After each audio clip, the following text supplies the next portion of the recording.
tu souhaites faire un maquillage permanent des lèvres et tu as peur. Tu t'es dit, ça va faire trop foncé, trop marqué, trop voyant, etc.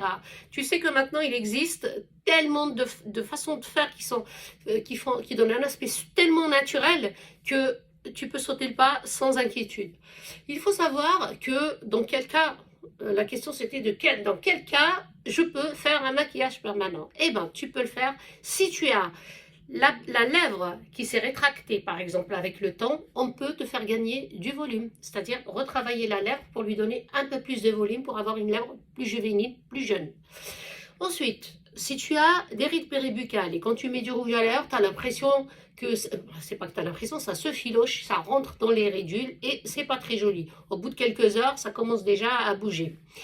Dans ce cas-là aussi, tu peux faire un maquillage permanent des lèvres qui dure 3 à 4 ans, tu es tranquille pendant 3 à 4 ans et c'est toujours joli sans filocher.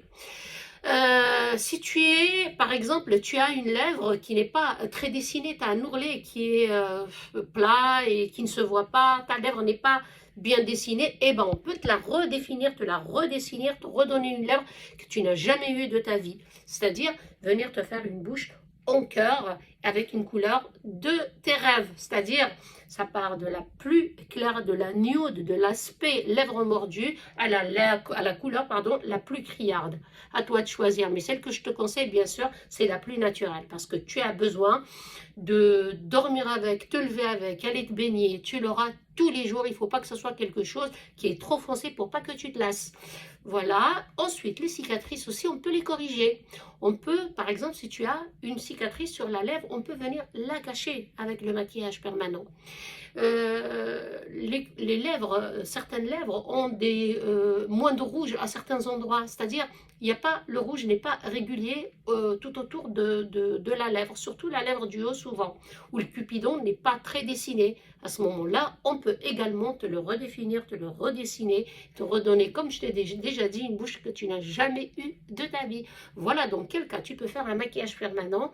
Tu peux même remplacer le maquillage permanent, c'est-à-dire remplacer l'acide hyaluronique par le maquillage permanent, parce qu'on peut te faire gagner du volume, tu n'as pas besoin de remettre tout le temps et que ça fasse trop artificiel, alors qu'avec le maquillage semi-permanent, ça fait beaucoup plus doux, beaucoup plus naturel. Moi, j'ai fait un maquillage permanent en light veil sans le contour, parce que j'ai un contour déjà bien défini et bien relevé. Donc, dans ce cas-là, j'ai juste teinté ma muqueuse et je trouve que je l'assume bien. C'est clair, il va avec toutes les couleurs de mes vêtements. Si j'ai envie de rajouter une couleur plus foncée, je le fais. Sinon, j'ai toujours un peu à prêter. Pas trop, mais juste un peu à prêter, sans avoir à faire des efforts de maquillage. Et ça me fait une sacrée économie par rapport aux achats de rouge à lèvres. Voilà pour le maquillage permanent. Pour celles qui souhaitent le faire, sautez le pas sans inquiétude, choisissez juste bien votre praticien. Sachez que je suis là pour tous les renseignements que vous voulez avoir en plus, ou alors si vous souhaitez me voir et en discuter, eh ben, l'Institut est ouvert du lundi au samedi de 9 h à 19 h sans interruption entre midi et 2 h. Je vous dis à bientôt.